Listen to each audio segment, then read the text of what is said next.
जैसा कि आप लोग को बताई हूँ कि स्ट्रेट लाइन मेथड में ये फॉर्मूला होता है डिप्रिसिएशन का, cost of the asset minus scrap value upon useful life. लेकिन वही अगर क्वेश्चन में कॉस्ट ऑफ द एसेट भी दिया रहे, स्क्रैप वैल्यू भी दिया रहे एंड यूजफुल लाइफ भी दिया रहे, और साथ ही साथ रेट ऑफ डिप्रिसिएशन किस रेट पे चार्ज होगा वो दिया रहे, तो हमें ये सब इग्नोर करते हुए direct cost of the asset को रेट से इंटू करना है। वो कैसे, तो वो मैं बताती हूँ। मेरा कहने का मतलब, under SLM method, under SLM method हमारा दिया है, हमारा फॉर्मूला क्या है इसका, कॉस्ट ऑफ द एसेट, मैंने शॉर्ट फॉर्म में लिखा है, माइनस स्क्रैप वैल्यू जिसे हम सैल्वेज वैल्यू भी बोलते हैं, डिवाइडेड बाय यूजफुल लाइफ। मतलब जितने साल वो एसेट जो है, जो मशीन है जो हम लोग खरीदे हैं, कैपिटल एसेट, जितने साल चलेगी उसकी जितनी यूज़फुल लाइफ है वो। ये फॉर्मूला था SLM मेथड का, इतना हम लोगों ने देखा। लेकिन अगर क्वेश्चन में दिया हुआ है रेट ऑफ डिप्रिसिएशन, ये सब दिया है information, but rate of depreciation भी है, तो हम लोग ये सब को इग्नोर करते हुए हम लोग ये फॉर्मूला लगाएंगे, depreciation is equal to cost of the asset into rate of depreciation. Rate of depreciation, अगर स्क्रैप वैल्यू भी मेंशन है क्वेश्चन में, यूजफुल लाइफ भी है, कॉस्ट ऑफ द एसेट भी है, एंड साथ ही साथ रेट भी दिया है, तो हम लोग ये फॉर्मूला ना लगाते हुए ये फॉर्मूला लगाएंगे, direct cost of the asset into rate of the depreciation, जितना परसेंट दिया रहेगा उतना, तभी हमारा डिप्रिसिएशन निकल जाएगा। तो क्वेश्चन में कंफ्यूज करने के लिए कभी कभार क्या होता है ना, कॉस्ट ऑफ द एसेट भी दिया रहता है, स्क्रैप वैल्यू भी दिया रहता है, एंड यूजफुल लाइफ भी दिया रहता है, साथ ही साथ रेट ऑफ द डिप्रिसिएशन रहता है। तो काफ़ी सारे बच्चे क्या करते हैं कि कॉस्ट ऑफ द एसेट, यही वाला जो फॉर्मूला वो लर्न किए रहते हैं, बेसिक जो रहता है, तो यही फार्मूला में लगा के आ जाते हैं। लेकिन उस टाइम क्या होता है, उस टाइम ये फार्मूला लगाना होता है, कॉस्ट ऑफ द एसेट जो है उसके साथ डायरेक्ट रेट का इंटू कर दिया जाता है। अगर दोनों है तो ये लगाना होता है, अदरवाइज SLM मेथड में बेसिक तो यही लगता है, लेकिन अगर रेट ऑफ द डिप्रिसिएशन भी दिया है तो हम लोग ये लगाएंगे, कॉस्ट ऑफ द कितने में खरीदे और उस पर जितना रेट बोला है डिप्रिसिएशन चार्ज करने, डायरेक्ट वो रेट लगा देंगे, ऐसे करके हो जाएगा। ऐसे ही हम लोग एक सम्स और है जिसे पूरा ही अब ये SLM को लेके अभी उसी सम्स में पूरा क्लियर हो जाएगा, जिसके बाद डायरेक्ट हम लोग WDV मेथड में नेक्स्ट पार्ट में जाएंगे। तो ये एक सम्स है मेरे सामने, मैं आपके सामने ही सॉल्व करवाऊंगी। ये देखिए इलस्ट्रेशन नंबर 46, ये अंडर SLM मेथड में है।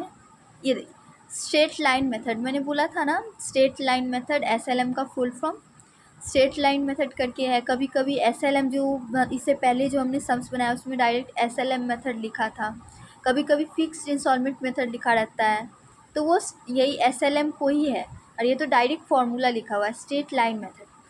तो ये देखते हैं इसमें क्या बोला है, a machine was purchase for 7 lakh and expenses incurred, और खर्चा किस में लगा, इतना में उसने खरीदा, परचेस किया, और उसमें खर्चा लगा कार्टेज एंड इंस्टॉलेशन, वही लाने में स्टार्ट करने का जो खर्चा लगा, तो वो तो हम लोग कॉस्ट में ही ऐड करते हैं, तो वो लगा 3 लाख।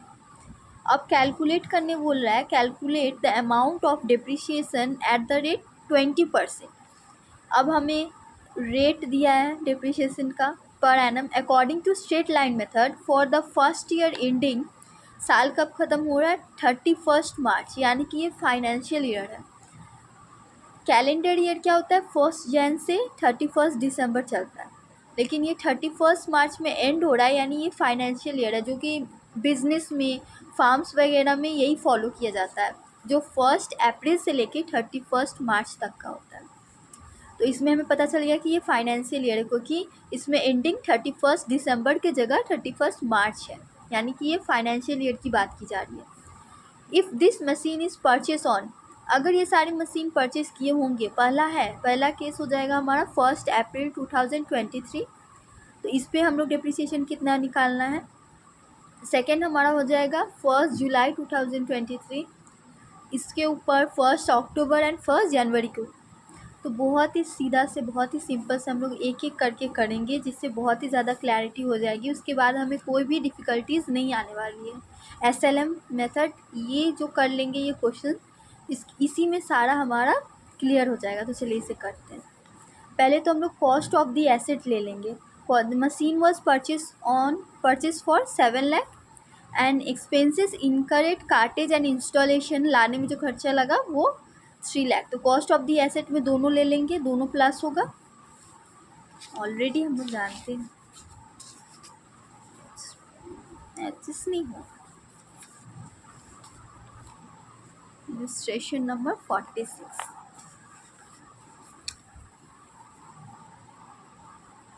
किलो नंबर 46 घटिया।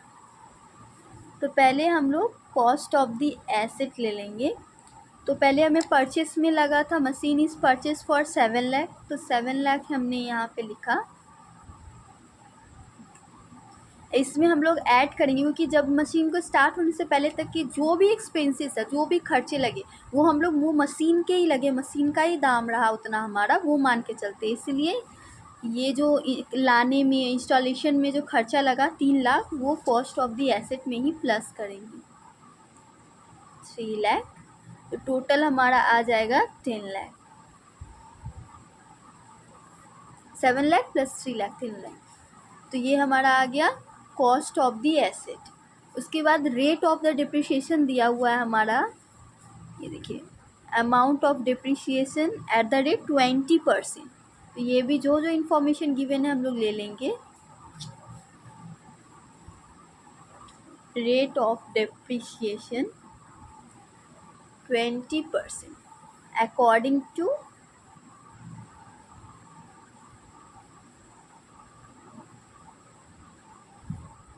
स्ट्रेट लाइन मेथड, यानी SLM मेथड। SLM मेथड में पहले हम लोग क्या करेंगे, यहाँ पे चारों केस पे बोला निकालने, A पर, B पर, C पर और D पर। तो पहले A पे निकालेंगे हम लोग। A पे जो डिप्रिसिएशन हमारा चार्ज होगा, जैसे कि हमने देखा था, इसमें ना ही हमारा स्क्रैप वैल्यू है, ना यूज़फुल लाइफ है, इसमें डायरेक्ट दिया हुआ है cost of the asset and rate of depreciation. तो रेट ऑफ इसमें हम लोग डिप्रिसिएशन का फॉर्मूला क्या था, cost of the asset direct into कर देंगे कितना परसेंट डिप्रिसिएशन का रेट लगेगा, तो आ जाएगा डिप्रिसिएशन का अमाउंट। तो चलिए वही करते हैं। तो इसमें हम लोग जो फॉर्मूला अप्लाई करेंगे वो हो जाएगा depreciation is equal to cost of the asset into rate of depreciation. तो ये फॉर्मूला के ऊपर बनेगा। तो केस वन में क्या बोला है, केस 1 में हमारा बोला है 1 अप्रैल 2023। केस 1 में है, कब खरीदा है, 1 अप्रैल। यहाँ पे एज इट इज़ पहले लिख लेते हैं, इसमें हमारा प्रॉब्लम नहीं होगा। 1 अप्रैल 2023, 1 अप्रैल 2023 को उसने परचेस किया है। If this machine is purchase on. तो पहला केस हम लोग जैसे कि देखते हैं, यहाँ पे हमने सारा इन्फॉर्मेशन लिख लिया है ऑलरेडी। तो 1 अप्रैल को है, तो इसमें हम लोग डिप्रिसिएशन चार्ज करेंगे कॉस्ट ऑफ द एसेट। इसका एसेट का टोटल कॉस्ट हमने निकाला था 10 लाख आया था, 7 लाख प्लस 3 लाख 10 लाख। तो हम लोग 10 लाख एज इट इज़ लिख लेंगे, इनटू रेट कितना है 20%, तो 20%। लेकिन हमें डेट भी तो देखना होगा कि कितने टाइम तक यूज़ हुआ, उतने टाइम के ऊपर ही हम लोग डिप्रिसिएशन चार्ज करेंगे। तो यहाँ पे 1 अप्रैल 2023 में ख़रीदा गया था, और ये 1 साल के हमेशा डिप्रिसिएशन का रेट होता है ना, 1 ईयर के ऊपर दिया रहता है पर एनम पे, हर साल के ऊपर जो लगता है वो। तो ये 20% जो दिया हुआ है वो 1 साल के ऊपर है, लेकिन ये यूज़ हुआ कितना, महीने में हुआ या 1 साल हुआ, तो परफेक्ट ये दोनों इंटू होगा। लेकिन हमें देखना होगा अगर ये 6 महीने हुआ तो हमें फिर से महीने में कन्वर्ट करना होगा। तो फिर हम लोग देखते हैं, तो इसने 1 अप्रैल 2023 में ख़रीदा गया था, 1 अप्रैल 2023। एंड क्वेश्चन में दिया है कि 1 अप्रैल 31 मार्च का SLM मेथड में 31 मार्च में करने के लिए 31 मार्च 2024, यानी कि ये एक ईयर का ही दिया है, 1 अप्रैल टू 31 मार्च एंड 2023 तो ये पहला एज इट इज़ वही रहेगा, इसमें कोई भी चेंजेस नहीं आने वाले हैं। यानी कि 10 लाख इंटू 20%, जो कि हमारा हो जाएगा 2 लाख। अभी मैं आपको कैलकुलेटर में भी करके दिखाऊंगी। 10 लाख इंटू 20%, देखिए 10 लाख इंटू 20%, 2 लाख। 2 लाख हमने यहाँ पे दे दिया, तो ये हमारा फर्स्ट का था। सेकंड केस जो है केस 2, यानी कि बी नंबर, उसमें हमें क्या बोला था? उसमें हमें बोला है 1 जुलाई 2023 को ख़रीदा और 31 मार्च 2024 तक का हमें डिप्रिसिएशन चार्ज करने बोला है। तो 1 जुलाई एज इट इज़ लिख लेंगे, 1 जुलाई 2023 को, तो 1 जुलाई 2023 को और 31 मार्च 2024 तक का निकालने बोला है। तो अब देखते हैं आगे हम लोग क्या करें।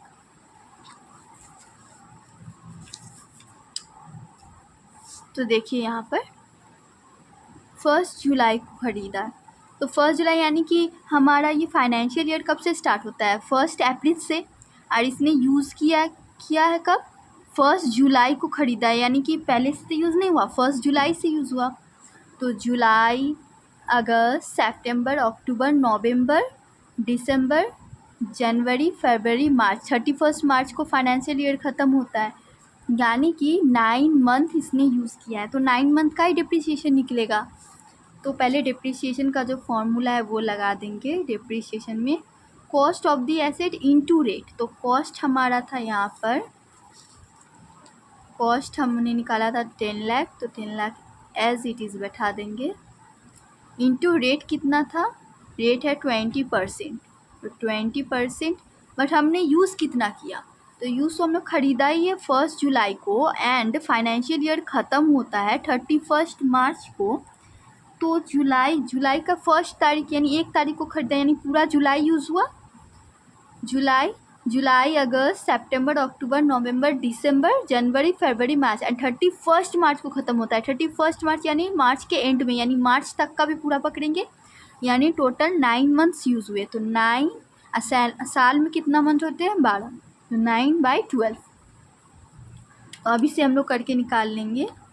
तो यहाँ पे आ गया हमारा 10 लाख इंटू 20%, जो कि हम लोग इससे पहले भी किए थे। 10 लाख इंटू 20%, 2 लाख आया था, तो यहाँ तक का तो 2 लाख पता है, इंटू 9/12, तो 2 लाख इंटू 9/12 आ जाएगा हमारा 1,50,000। इसका डिप्रिसिएशन का अमाउंट हमारा आ गया 1,50,000। अब हम लोग केस 3 करेंगे। केस 3 यानी सी, इसमें हमें क्या कहा है? केस 3 में एजम्पशन बोला है कि हमें मानना है कि ये ख़रीदा गया है 1 अक्टूबर 2023 का, यानी कि 1 अक्टूबर को ख़रीदा गया है, और 1 मार्च वही एंडिंग जो होता है फाइनेंशियल ईयर का 2024 जो दिया हुआ है, तब तक का हमें डिप्रिसिएशन का अमाउंट फाइंड आउट करना है। तो 1 अक्टूबर को ख़रीदा गया है, तो वही हम लोग फिर से करने जा रहे हैं। तो डिप्रिसिएशन का क्या था? Cost of the asset into rate of depreciation. तो सबसे पहले कॉस्ट जो हम लोगों ने देखा था, कॉस्ट 10 लाख था हमारा कॉस्ट, एंड रेट था 20%, तो फिर से हम लोग वही करेंगे, 10 लाख इंटू 20%। बस इस बार 1 अक्टूबर को ख़रीदा गया है, तो 1 अक्टूबर यानी पहला तारीख अक्टूबर का, अक्टूबर महीना भी लेंगे, यानी पूरा अक्टूबर यूज़ हुआ ना, अक्टूबर, नवंबर, अक्टूबर से लेके कब ख़त्म होता है फाइनेंशियल ईयर? 31 मार्च। 31 तारीख मार्च का तो एंडिंग है, यानी मार्च तक पूरा लेंगे। और अक्टूबर मंथ भी लिया जाएगा, क्योंकि अक्टूबर का तो फर्स्ट तारीख 1 तारीख को लिया, यानी पूरा अक्टूबर चला है। अक्टूबर, नवंबर, दिसंबर, जनवरी, फरवरी, मार्च, यानी 6 मंथ पूरा यूज़ हुआ है, इंटू 6/12। तो 10 लाख का 20% 2 लाख, 2 लाख इंटू 6/12, जो कि हमारा आ जाएगा 1 लाख। देखिए 10 लाख इंटू 20%, 2 लाख इंटू 6/12, 1 लाख। तो इसका जो अमाउंट आ जाएगा वो आ जाएगा 1 लाख। अब हम लोग केस 4 फाइनली करेंगे। आई होप इसके साथ साथ आपका क्लैरिटी भी बढ़ती है। आपको कोई भी डेट दिया जाए कि इस तारीख को ख़रीदी गई मशीनरी या इस तारीख को ख़रीदी गई, और ईयर का एंडिंग बता दिया जाए कि कैलेंडर ईयर है, यानी 31 दिसंबर है तक का आपको लेना है, या फिर आपको 31 मार्च यानी फाइनेंशियल ईयर का लेना है, तो आप दोनों में से कोई भी आप ईज़िली कर सकते हैं। एकदम इसी तरह होगा।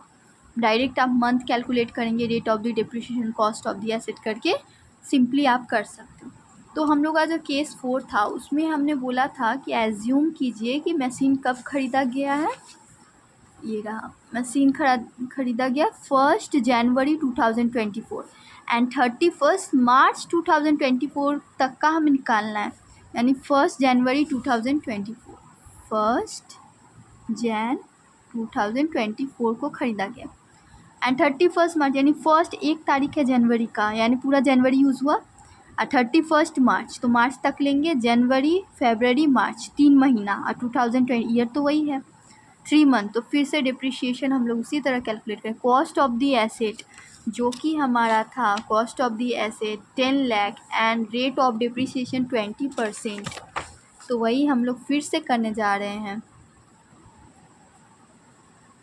10 लाख इंटू 20% इंटू 3 मंथ्स, 1 जनवरी से 31 मार्च, 3 महीना आता है, साल में 12 महीने, तो अपॉन 12 दे देंगे।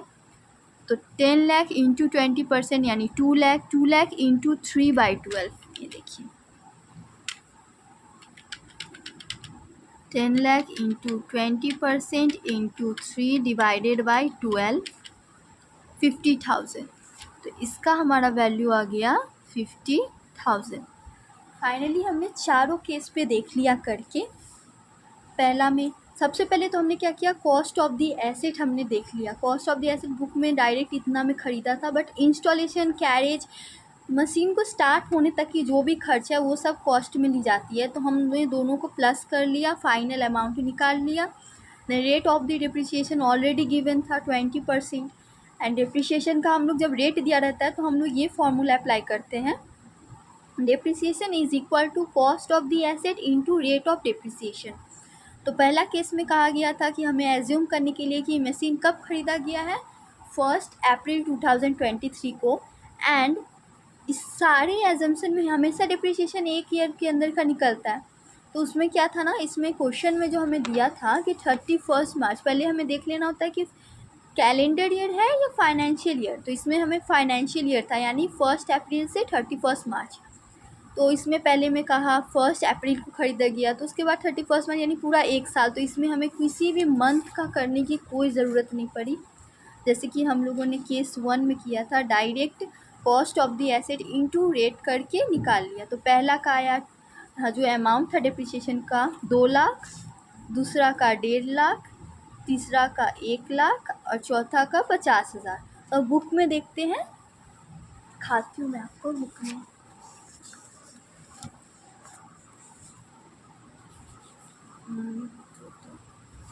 ये देखिए total cost of the asset हमारा भी 10 लाख था, इनका भी 10 लाख।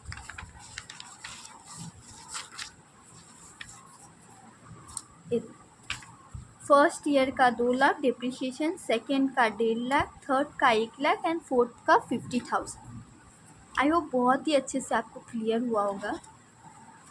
इसमें अगर आपको कोई भी डाउट है ना, क्योंकि ये एक ऐसा सम है जो आप कर लोगे, इसमें पूरा क्लियरिटी आ जाए। एग्ज़ाम में आपको कोई भी डेट दे दिया जाए, आप बहुत ही ईज़िली कर लोगे। तो इसमें अगर आपको ये एसएलएम मेथड यहाँ तक इनफ है, ये पूरा डिटेल में एसएलएम आपको मैंने बता दिया। इसके ऊपर एसएलएम में से कोई सा भी नहीं आएगा, आप कर सकते हो बहुत ईज़िली। नेक्स्ट पार्ट में हम लोग इसका जो सेकंड मेथड है डब्ल्यूडीवी, उसको भी एकदम ईज़ी बनाकर ही मैं बताऊँगी, ताकि एकदम कॉन्सेप्ट क्लियर हो जाए। तो इसके नेक्स्ट वाले पार्ट में डब्ल्यूडीवी मेथड स्टार्ट करेंगे। यहाँ तक का आपको पूरा समझ आया तो प्लीज़ कमेंट कीजिएगा। एंड अगर कोई भी डिफ़िकल्टीज़ आई हो या फिर कोई भी ऐसा पार्ट है जो नहीं समझ आया, तो वो भी कमेंट सेक्शन में ज़रूर बताइएगा। और नए आए हो मेरे चैनल पे तो प्लीज़ सब्सक्राइब कर दीजिएगा, ताकि अब जो भी नेक्स्ट वीडियो मैं बनाऊँगी वो सारे आपके फ़ोन में आएंगे नोटिफिकेशन, तो आपको हेल्प हो जाएंगी सारी चीज़ों को लेकर के। नहीं ना, अगर आपको वीडियो ये पसंद आए तो लाइक शेयर एंड सब्सक्राइब कीजिएगा। Thank you.